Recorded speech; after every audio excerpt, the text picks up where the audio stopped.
Muy buenas tardes, hermanos. Bienvenidos a esta clase de escuela dominical de hoy, la cual trae un tema muy relevante para todos nosotros y tiene que ver con la gran comisión y cómo Cristo nos da ejemplos de cómo llevarla a cabo. Pero antes vamos a orar para pedirle a Él la bendición sobre todo lo que vamos a traer a ustedes esta tarde. Oremos. Bendito Señor, Dios y Padre, te damos muchas gracias por la oportunidad que nos das de compartir tu palabra. Gracias por el tema tan relevante que vamos a traer y compartir. Permite, oh Dios, que no solamente afecte nuestro propio corazón, sino de todos aquellos que han de escuchar, haciendo en nosotros la obra de movernos a llevar más tu palabra a otros, de evangelizar más y de la importancia que tiene para la iglesia la gran comisión. Bendícenos, Señor, a través de este pasaje de Juan 4 y permite ver allí el ejemplo de Cristo, de cómo hacerlo de una manera sabia, conforme a la verdad y efectiva. Todo esto te lo suplicamos en su nombre. Amén. Hermanos, hace unas 2 o 3 semanas, el pastor Salvador Gómez nos habló de la gran comisión. Y el punto principal tenía que ver con el hecho de que en este mandato Cristo nos incluye a todos. Esto no es algo exclusivo de un grupo de la iglesia, no. Todo creyente está llamado a llevar a cabo la gran comisión. En ese contexto, el pasaje que queremos compartir esta tarde tiene como propósito esencial enseñarnos a ver en el ejemplo de Cristo la manera en que Él aprovechaba cada oportunidad y la forma en cómo Él llevaba la palabra. Cristo no perdía momentos para predicar el evangelio a los perdidos. Y dice la palabra que nosotros debemos estar prestos para dar razón de nuestra fe y ser diligentes en esto, ya que se trata de llevar a otros lo más importante, que es presentar a Cristo como Salvador a los perdidos. En ese sentido, en el Nuevo Testamento nosotros podemos ver muchos ejemplos de nuestro Señor y cómo hacerlo acorde a cada circunstancia y de una manera sabia, amorosa, clara y conforme a la verdad. Ya que al predicar a otros por momentos tendremos que llamar la atención de una manera fuerte, otras veces tendremos que hacerlo de una forma tierna, en otras requeriremos mucha sabiduría, y en ese sentido y en todos los panoramas, qué mejor ejemplo que el de nuestro Señor. Por eso hemos escogido un pasaje que, además de ser uno de nuestros predilectos, es un ejemplo vívido de la manera en que nosotros debemos llevar la palabra a otros, porque contiene prácticamente todos los elementos que nosotros debemos tener pendiente al hacerlo. Y este pasaje tiene que ver con el encuentro del Señor con una mujer samaritana y la forma en que Él la aborda y la evangeliza. En este acercamiento con esta mujer lo hace con la verdad, pero con una ternura y gracia que debemos imitar. En ese contexto, dividiremos este pasaje que es bastante extenso y que iremos leyendo a medida que avanzamos sobre el texto. Primero, en los versos del 1 al 6, donde hablaremos de un encuentro que tenía propósito. En los versos del 7 al 15, veremos la manera de confrontar y la forma tierna de llevar la verdad. Y a partir del verso 28 podremos observar el resultado de esta predicación o de haber evangelizado Cristo a esta mujer. Primero comenzaremos leyendo el pasaje en los versos del 1 al 6. Por tanto, cuando el Señor supo que los fariseos habían oído que él hacía y bautizaba más discípulos que Juan, aunque Jesús mismo no bautizaba, sino sus discípulos, salió de Judea y partió otra vez para Galilea. Y tenía que pasar por Samaria. Llegó pues a una ciudad de Samaria llamada Sicar, cerca de la parcela de la tierra que Jacob dio a su hijo José, y allí estaba el pozo de Jacob. Entonces Jesús, cansado del camino, se sentó junto al pozo y era como la hora sexta. Lo primero que queremos destacar de esta introducción del pasaje es que Cristo era un ejemplo de evangelismo. Y si vemos el texto en el capítulo 3, se había acercado a Nicodemo, que era un hombre religioso de alta reputación y de su misma región. Ahora, en el capítulo 4, lo vemos evangelizando a una mujer, pero que además tenía una reputación dudosa, era samaritana, y ese punto de que era samaritana es importante porque los judíos no se trataban en ciertos asuntos con los samaritanos, aunque tenían una relación, inclusive hasta comercial, pero no había un trato cordial normalmente entre ellos. ¿Y esto qué nos enseña? Que Cristo, independientemente de las personas, de las naciones y de los lugares, siempre estaba presto para llevar el evangelio, y esto es algo que nosotros debemos imitar. Él andaba predicando y haciendo bien, sin importar la nacionalidad o condición de la persona o de los grupos a que le predicaba, sino que aprovechaba siempre cada oportunidad para hacerlo. Tal como vimos en el texto, una situación de peligro en Judea lo lleva a moverse a Galilea para apartarse de una posible persecución que la información dada a los fariseos podía acarrearle, puesto que todavía no había llegado su hora y él tenía que cuidarse en ese sentido. Este acto de prudencia, y es algo que nosotros debemos aprender, la prudencia en determinado momento, era consecuente con lo que el mismo Señor había enseñado a sus discípulos a la hora de llevar a cabo la gran comisión. Pero por otro lado, hay un aspecto de la providencia en ese viaje que él haría por este sendero.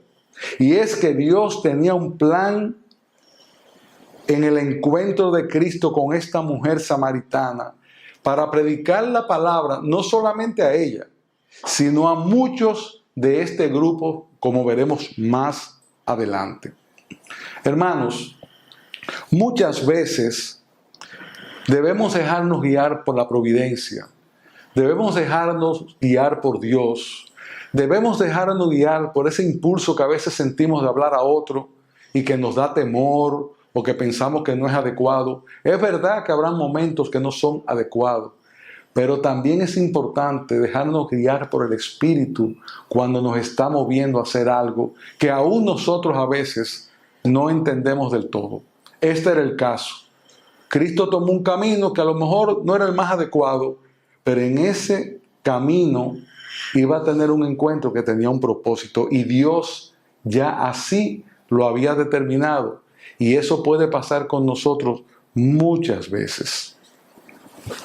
Por lo tanto, mis amados, cuando esas circunstancias que nos rodean constantemente en un carro público, en un supermercado, o de encontrarnos en una situación X con determinada persona, o ver a un amigo que hace tiempo que no vemos, tenemos que verlo probablemente como una oportunidad para llevar el evangelio. Otras veces, cuando alguien nos busca para una ayuda, ayudarle. Otras veces, cuando nos piden un consejo, llevar la palabra. Hay múltiples situaciones cada día en las que nosotros podemos llevar el evangelio. Y no importa quién, ni importa cómo. Lo importante es estar al acecho de estas oportunidades como lo hacía nuestro Señor. Este viaje por Samaria le era necesario, dice el texto, porque tenía una razón. Y tal vez muchos hubieran pensado en ese contexto, pasar por Samaria, ¿y para qué? Predicar a los samaritanos, esa gente que no nos quiere, que son tan duras. Y lo extraño es la manera tan abierta con que este grupo recibe la palabra. En ese contexto, hermanos, a veces tenemos prejuicios con determinadas personas y tenemos que recordar que nuestro Señor vino a buscar lo que se había perdido. No importa quién, ni dónde, ni cómo. Si nos cae bien o no nos cae bien, si lo conocemos o no lo conocemos, si es cercano o no. Siempre debemos estar prestos para llevar con mansedumbre nuestra fe a cualquiera, porque todos están necesitados de escucharla y nosotros somos un instrumento para ellos. Como dice la palabra, si nosotros callamos, hasta las piedras van a hablar. Por eso es tan importante tener en nuestros corazones esta idea de que nosotros también fuimos comisionados, que nosotros somos parte de ese mandato y que es una responsabilidad que todo creyente tiene. Vamos a pasar ahora a partir del verso 7, donde veremos la forma directa, tierna y compasiva en que el Señor se introduce y comienza el diálogo con esta mujer, lo cual es un buen ejemplo de cómo nosotros podemos ir poco a poco introduciéndonos al predicar el Evangelio. ¿Y qué mejor ejemplo que este que nos da Cristo? Vamos a leer desde el verso 7 hasta el verso 18. Una mujer de Samaria vino a sacar agua y Jesús le dijo: dame de beber. Pues sus discípulos habían ido a la ciudad a comprar alimentos. Entonces la mujer samaritana le dijo: ¿cómo es que tú, siendo judío, me pides de beber a mí, que soy mujer samaritana? Porque los judíos no tienen tratos con los samaritanos, o no tienen relación, para usar otra palabra. Respondió Jesús y le dijo: si tú conocieras el don de Dios y quién es el que te dice dame de beber, tú le habrías pedido a él y él te hubiera dado agua viva. Ella le dijo: Señor, no tienes con qué sacarle y el pozo es hondo. ¿De dónde pues tienes esa agua viva?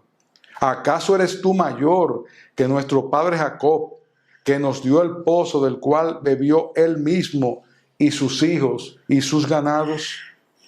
Respondió Jesús y le dijo: todo el que beba de esta agua volverá a tener sed, pero el que beba del agua que yo le daré no tendrá sed jamás, sino que el agua que yo le daré se convertirá en él en una fuente de agua que brota para vida eterna. ¿Cuál fue la reacción de la mujer? Verso 15. La mujer le dijo: Señor, dame de esa agua para que no tenga sed, ni venga hasta aquí a sacarla. Él le dijo entonces: ve, llama a tu marido y ven acá. Respondió la mujer y le dijo: no tengo marido. Jesús le dijo: bien has dicho, no tengo marido, porque 5 maridos has tenido y el que ahora tienes no es tu marido. En eso has dicho la verdad. Vamos a ir ahora sobre el pasaje mirando cómo cómo Cristo va moviendo la conversación para interesar a esta mujer hasta predicarle la palabra. Lo primero que hace el Señor es pedirle de beber. Le pide un favor. Muchas veces uno puede acercarse pidiendo un favor o haciendo un favor. A lo que la mujer reacciona diciéndole que por qué le pide de beber, cuando normalmente los judíos no se tratan con los samaritanos. Y aquí es importante que el Señor no entra con ella en una serie de aclaraciones y de explicaciones de por qué eso sucede. No. Él la escucha y continúa su diálogo. Por otro lado, la mujer inmediatamente lo reconoce como un judío. Por eso le dice lo que le dijo, de que ellos no se trataban, porque él no había dicho que era judío. Pero parece que el hablar de Cristo lo delataba, que era de otra nación, que era de otro grupo, y en ese contexto ella se extraña. Ahora, otro hecho sorprendente de esta conversación no solamente es que un judío hablara con un samaritano o samaritana, sino de que hablara con una mujer. ¿Y qué mujer? Porque era una mujer de una reputación dudosa. Era posiblemente una de las mujeres despreciadas del pueblo, porque normalmente las mujeres van a buscar agua o iban a buscar agua en la mañana o en la tarde, que era una hora bastante más fresca. Sin embargo, esta mujer está allí al mediodía. Y eso tiene dos connotaciones. Uno, el cansancio y la sed que pudo tener Cristo por andar por esos lugares desolados. Y segundo, que ella estuviera sola, porque normalmente las mujeres andan en grupo. Ahora, dice el pastor MacArthur que probablemente ella estaba sola en ese lugar porque era una mujer despreciada, que normalmente no iba en el grupo por su estilo de vida. Pero ¿qué pasa? Es a esa mujer que el Señor le va a predicar la palabra. ¿Por qué? Porque nuestro Señor vino a buscar a los que estaban perdidos, vino a buscar a los más débiles, a aquellos más despreciados. Y vemos cómo de inmediato Él trata de presentarse como el Mesías, como su Salvador. Él no tuvo en cuenta la calidad de la vida de esta mujer, no. Él vio su necesidad. Y en estos momentos en que nosotros tenemos tantas luchas y tantas adversidades, con todos estos movimientos que hay, nosotros debemos atacar el movimiento, pero no a la persona. Estas personas que están alrededor nuestro y aún nuestros familiares o quien fuera, tienen una necesidad, y es una necesidad de Cristo. En ese contexto, el prejuicio que podamos tener con determinado grupo no debe ser un impedimento para llevar la palabra, porque todos los que están necesitados de salvación. Por eso el Señor también cenó con pecadores y lo criticaron. Los mismos apóstoles que llamó no los llamó porque eran los mejores. Se juntó con personas que eran despreciables del pueblo. Se juntó con gente de altura y gente del bajo nivel. Se juntó con revolucionarios y le predicó. Cristo no hizo discriminación. Él simplemente quería salvar a todo aquel que estaba predestinado para salvación por medio de la predicación de la palabra. Pero continuando con el pasaje, en el versículo 12, en el versículo 10, Jesús le dijo, después que le pide el agua, si tú conocieras el don de Dios y quién es el que te dice dame de beber, tú le habrías pedido a él y él te hubiera dado agua viva. Ahora, pónganse en el lugar de la mujer. Ella está sentada ahí, viene un forastero, le pide agua, algo que le llama la atención a ella, porque era judío y además porque era un hombre. Y además de esto, el Señor le dice, si tú supieras quién fue que te pidió de beber, tú lo hubieras pedido y él te daría agua viva. ¿Qué está pensando posiblemente ella? Ella no lo está reconociendo como a Cristo en ese momento. Ella está pensando que probablemente él va a sacar un agua de la fuente de abajo, que era el agua que nutría el pozo, o de alguna otra fuente, porque eso de agua viva se reconocía a las fuentes cristalinas que no estaban aposadas.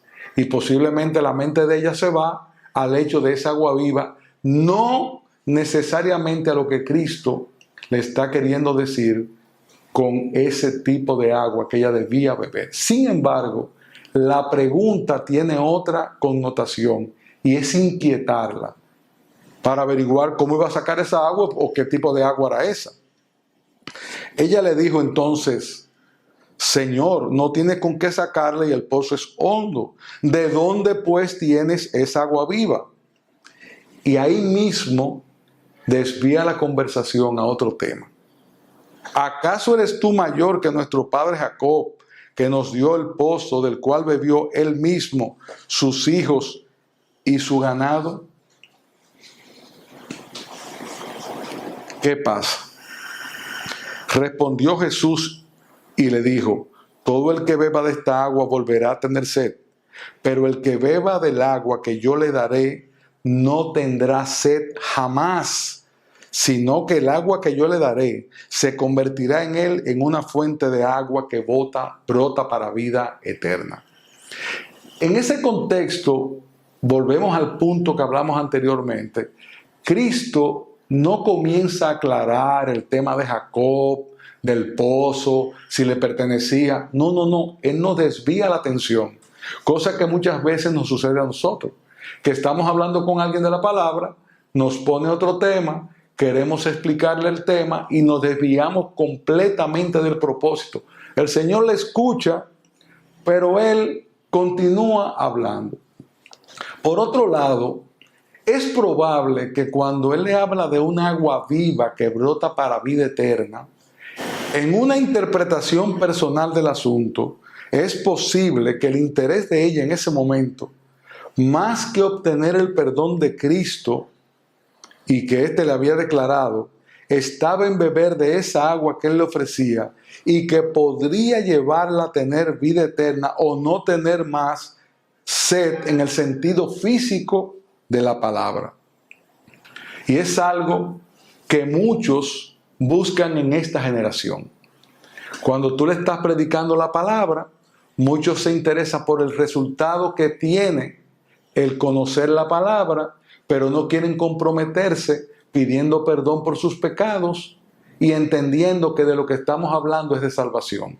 Esta mujer probablemente se interesó más bien por el beneficio físico que podría darle a ella la palabra, no pensando en que eso que estaba diciendo el Señor se refería a la salvación de su alma.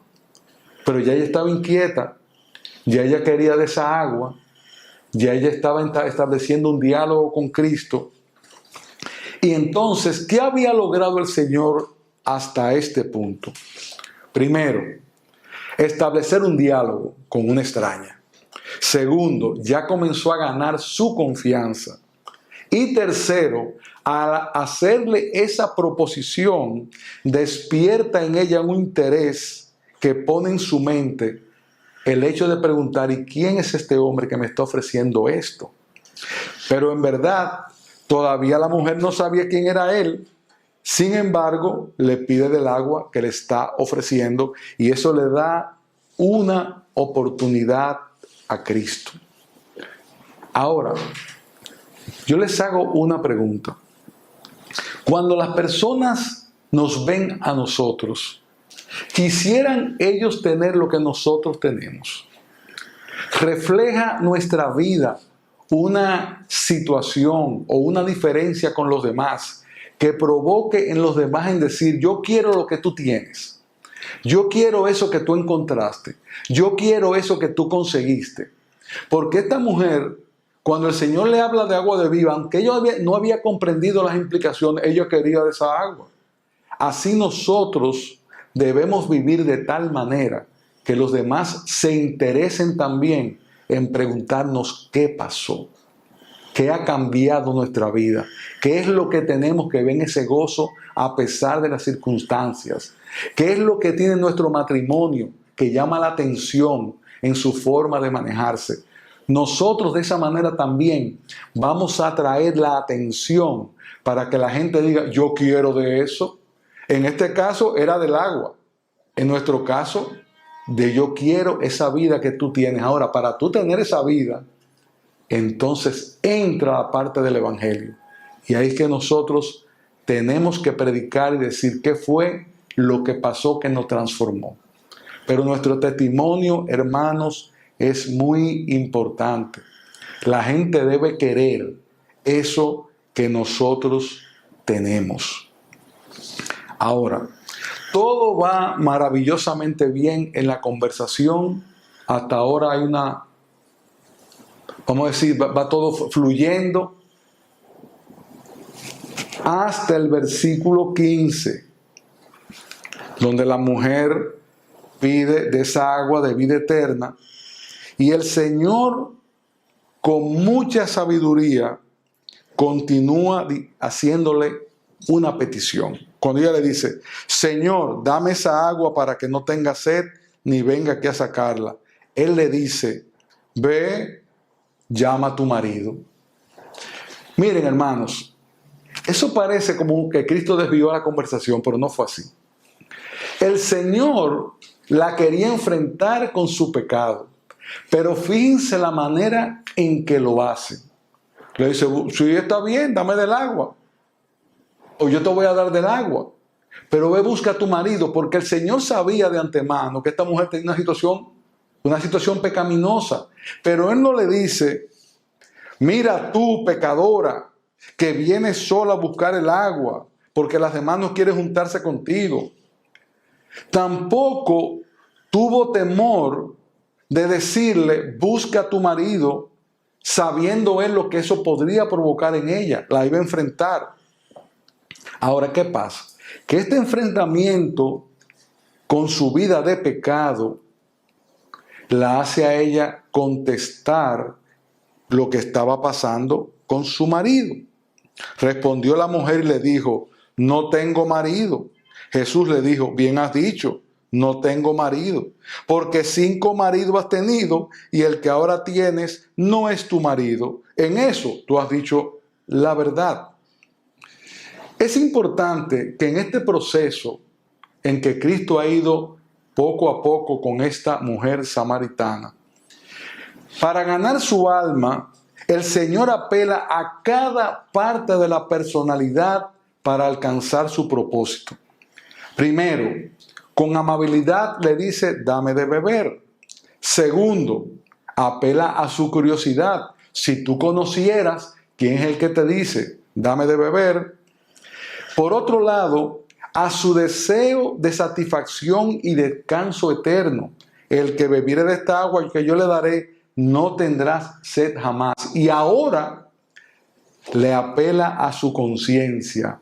Ve y busca tu marido. Cuando él le dice, ve y busca a tu marido, esto la lleva a verse a sí misma y la vida promiscua que ella estaba viviendo. En ese momento, ella se extrañaba de que él supiera esto y declara una verdad en el versículo 19. Señor, me parece que tú eres profeta, porque ¿y cómo tú sabes eso si yo no te lo he contado? Y eso demuestra que ya ella estaba en otra etapa. Pero ven acá, este hombre sabe hasta mis pecados. Por otro lado, ¿qué hace ella? ¿Continúa ella hablando con él sobre su pecado? No, ella desvía la conversación. Ahora, en el versículo 20, ella cambia de tema para hablar de la adoración. Y dice, nuestros padres adoraron en este monte y vosotros decís que en Jerusalén está el lugar donde se debe adorar. Jesús le dice, mujer, créeme, la hora viene cuando ni en este monte ni en Jerusalén adoraréis al Padre. ¿Qué pasa? Que ella hizo lo que muchos hacen con nosotros cuando comenzamos a predicarle la palabra. Se van interesando, te hacen preguntas y de repente cuando tú llegas al punto de decirle a alguien, tú necesitas arrepentimiento, como yo también tuve que hacerlo para que el Señor lavara y perdonara mis pecados, entonces cambian el tema. Y el tema que te traen ahí normalmente es de los indios que se perdieron, que no le predicaron, de que todos los caminos llegan al cielo, de que hay diferentes religiones, de que quién me dice a mí que la palabra es verdad. Y esa es otra forma de desviar la conversación. Ella no siguió hablando con él como profeta. Ella ahora se entra en el tema de la adoración. Pero qué sabio es Cristo, que él no desvía la conversación, sino que ahora entra en una explicación que ella necesitaba escuchar, sin entrar en una discusión de que si esto era así o no era así. No. Ella cambió el tema, pero él sigue y le dice, mujer, créeme, la hora viene cuando ni en este monte ni en Jerusalén adoraréis al Padre. Vosotros adoráis lo que no conocéis. Nosotros adoramos lo que conocemos, porque la salvación viene de los judíos. Y es importante destacar que ella lo va enfocando, él la va enfocando a ella hacia Jerusalén, hacia los judíos, que ella sí sabía que la salvación era por esa vía que vendría. Él comienza ya a presentarse a sí mismo al traer esta idea sobre la adoración. Y le dice, vosotros adoráis lo que no conocéis. Nosotros adoramos lo que conocemos, porque la salvación viene de los judíos. Ya comienza a enfocarse en él. ¿Qué tenemos que hacer nosotros? Lo mismo. Comenzar a llevar la conversación hacia Cristo. Nosotros debemos sacar el tema que se desvía y traerlo a Cristo. Ella le habla de la adoración y él le dice, la verdadera adoración al Padre es esta, es por aquí la verdadera adoración. Y le dice inmediatamente, pero la hora viene y ahora es, cuando los verdaderos adoradores adorarán al Padre en espíritu y en verdad, porque ciertamente a los tales el Padre busca que le adoren. Dios es espíritu y los que le adoran deben adorarle en espíritu y en verdad. Ya ella ahora cambia el tono de la conversación y le dice, sé que el Mesías viene, el que es llamado Cristo, cuando Él venga nos declarará todo. Ya ella tiene el pensamiento en la vía correcta. Bueno, sí, va a venir un Cristo, eso está profetizado, lo estamos esperando, y ahí viene la respuesta contundente, la estocada de Cristo para esta mujer y para tocar su corazón. Jesús le dijo, yo soy el que habla contigo. Yo me imagino la cara que habrá puesto esta mujer. Viene este hombre, le está predicando, ella establece la conversación, van por varios temas del pozo de Jacob, de la adoración, todo lo demás, la lleva al tema de la salvación que vendrá a través del judío y de repente le dice, yo soy el que habla contigo, yo estoy aquí. Yo me imagino la sorpresa que ella se habrá llevado, pero también lo chocada que debió haber sido, porque ya ella tenía una prueba indubitable de que él por lo menos era un profeta. Y ella había comenzado a conocer algo de Cristo, porque si nos fijamos, él va llevando toda la conversación para presentarse él como el Salvador. Y es lo que a nosotros debemos imitar cuando predicamos la palabra. Hermanos, tratemos de no desviar la atención. Tratemos de ser cristocéntricos. Tratemos de llevar a la gente a la palabra, porque la palabra tiene suficiente poder para convencer. Cuando alguien te pregunte, ¿y cómo tú obtuviste eso? Bueno, a través de Cristo. ¿Y dónde está Cristo? Lo puedes conocer a través de su palabra, como yo lo conocí cuando Él me llamó a salvación. Ese es el punto. Ese yo soy, que aparece muy pocas veces en la Escritura, probablemente 2 veces en ese contexto, en el Nuevo Testamento, choca definitivamente a esta mujer. Imagínate que se encontró con el Salvador, se encontró con el Cristo, con la persona que ella necesitaba para que su vida fuera transformada. En ese momento cumbre de la conversación viene una interrupción, cosa que también nos pasa a nosotros constantemente. Estamos predicando la palabra, de repente pasa algo y parece como que se desvía la conversación. Y nada menos llegan sus discípulos y se admiran de que hablaba con una mujer, pero no le preguntan qué estaba hablando con ella o qué estaba haciendo el Señor ahí en esa conversación. No, ellos se extrañan de que estaba con una mujer, en vez de preguntarle, ¿y qué tú le estás predicando? Porque Cristo estaba muy claro, pero los apóstoles no estaban tan claros en ese contexto. Pero ¿qué sucede? que en ese mismo momento, en el momento anterior en que cuando él le dice, yo soy el que habla contigo, y eso estaba afectando la mente y el corazón de esta mujer. Y para ella, la pregunta de los apóstoles parece como que no era importante. Ella estaba en su mente ya con todo aquello que este Señor, este hombre, este Señor que es Dios, le había llevado a su mente. Entonces, la mujer dejó su cántaro, fue a la ciudad y dijo a los hombres, venid, ved a un hombre que me ha dicho todo lo que yo he hecho. ¿No será este el Cristo? La reacción normal de aquel que tiene un encuentro personal con el Señor. Inmediatamente ella fue a predicar la palabra a otros. En ese momento parece ser que la mujer entendió su pecado y aceptó a Cristo. Esto no está claro ni en el texto, pero está implícito por la reacción de ella, de ir inmediatamente a llevar la palabra a otros. Algo que pasa con mucha frecuencia cuando conocemos al Señor, que es tanto lo que recibimos que lo primero que queremos es compartirlo con todos, con la familia, con los amigos. Esta mujer hizo eso mismo. Ella arrancó de inmediato a predicar la palabra a la gente alrededor de ella en el pueblo. Comenta Hendrickson acerca de este versículo.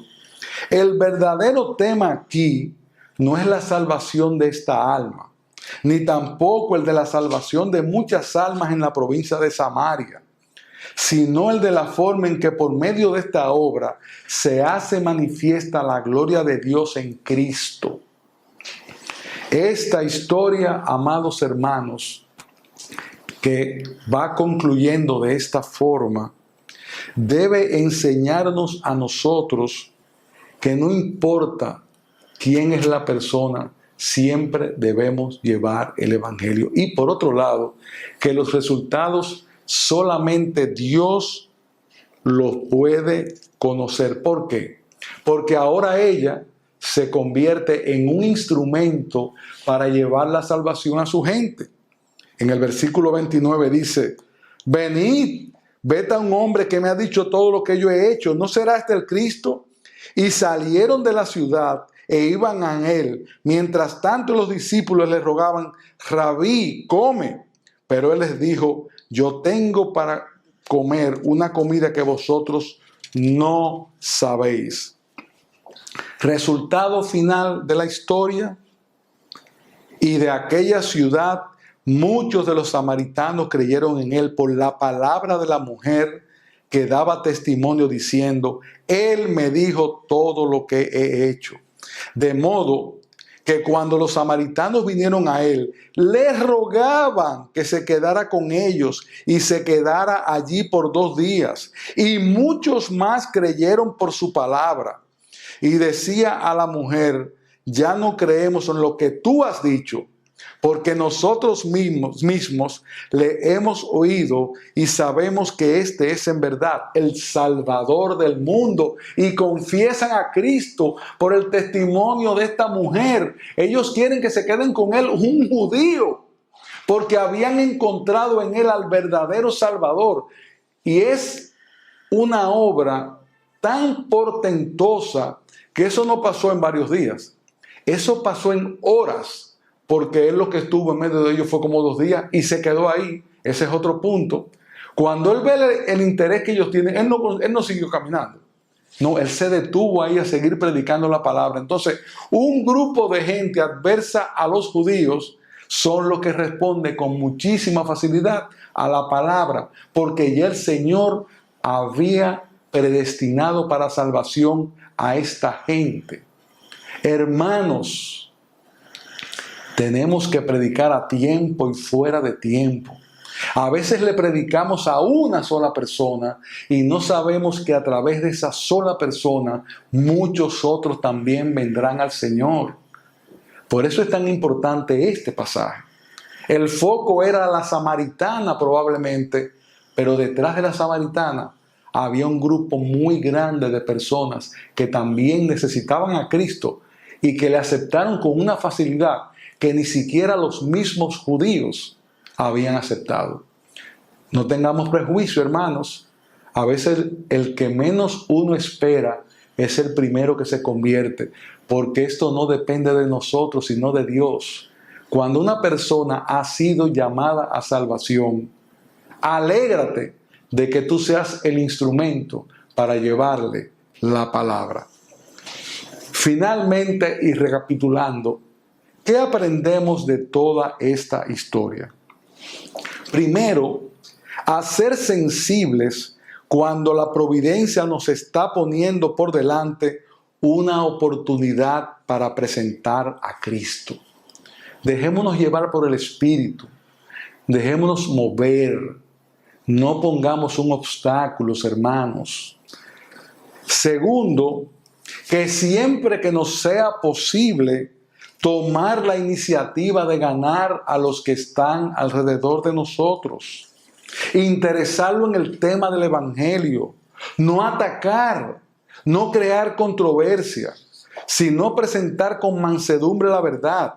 Porque la palabra tiene poder en sí misma, porque es viva y eficaz y siempre centrado en Cristo, el único yo soy.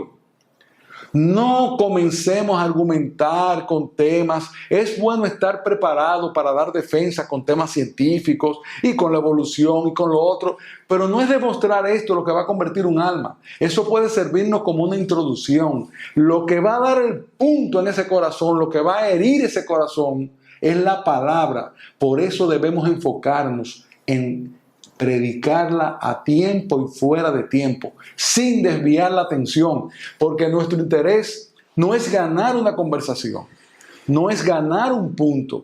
Nuestro interés debe ser ganar un alma, y para eso hay que hacerlo con mansedumbre, con entendimiento, con sabiduría, con ayuda del Espíritu y con mucha oración. Por otro lado, este pasaje nos demuestra que la salvación es por gracia, que es una obra de Dios y que en presentar a Cristo y su palabra es que está el poder.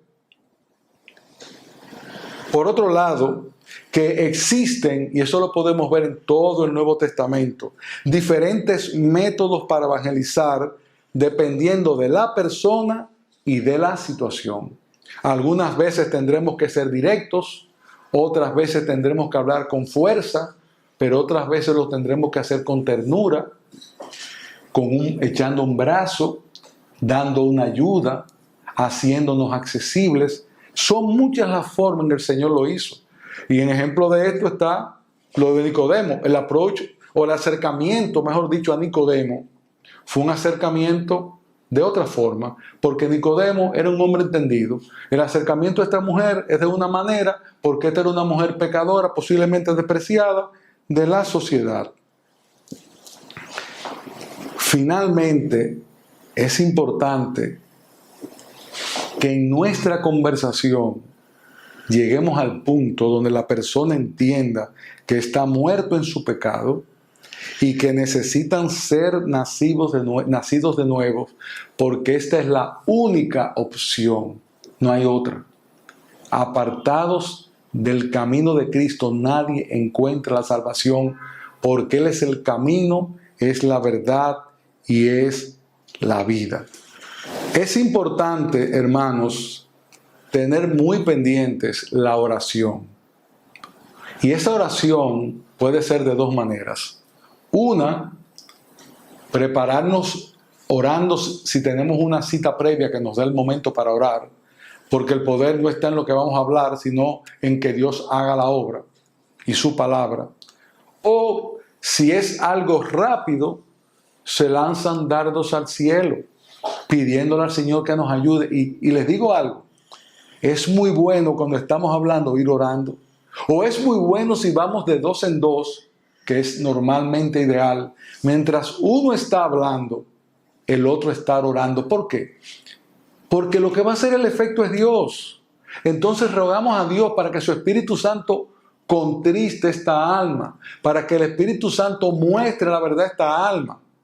Y la palabra, que tiene poder en sí misma, llevarla con diligencia, y por eso es bueno conocerla. Ahora, este pasaje nos enseña algo también, que no hay que ser un erudito que conoce toda la Escritura. Ella se acababa de convertir, si es que se convirtió realmente.